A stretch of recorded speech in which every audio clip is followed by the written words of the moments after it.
During the 20th century, the global economy developed enormously, and many international trade alliances, free trade zones, and economic tariff barriers were set up.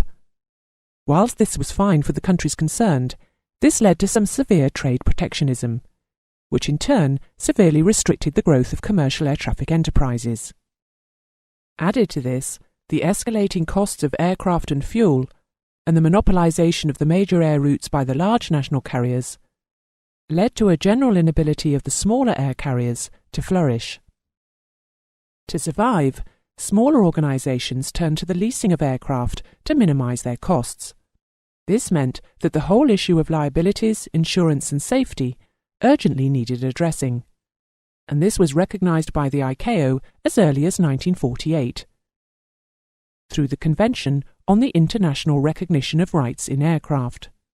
Leasing became defined as the situation whereby an aeroplane is used by one operator, whilst the ownership title remains with another operator. The following terminology is generally used with regard to the leasing of aircraft.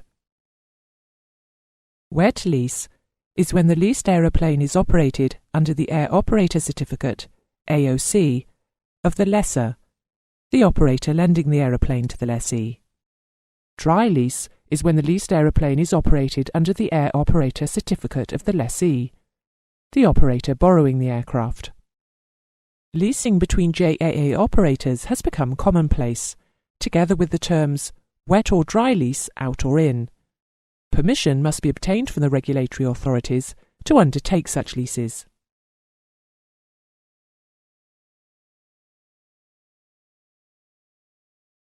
Leasing of aeroplanes at short notice is permitted to ensure that air transport obligations are met. It is a given that permission is approved, subject to the following conditions. The lessor holds an AOC issued by an ICAO state. The lease-in period does not exceed 5 consecutive days, and the authority is notified of the arrangement as soon as possible.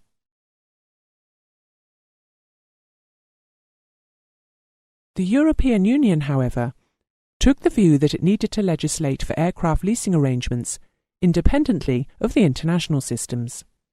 EU signatories are bound by EC Council Regulation 2407/92, which contains all the provisions on leasing. Its declared aim is to harmonise policy to the highest possible degree. The World Trade Organization and the General Agreement on Trade in Services for Aviation, WTO GATS, also establishes procedures that lead to the abolition of unfair practices and encourages growth in the global aviation economy.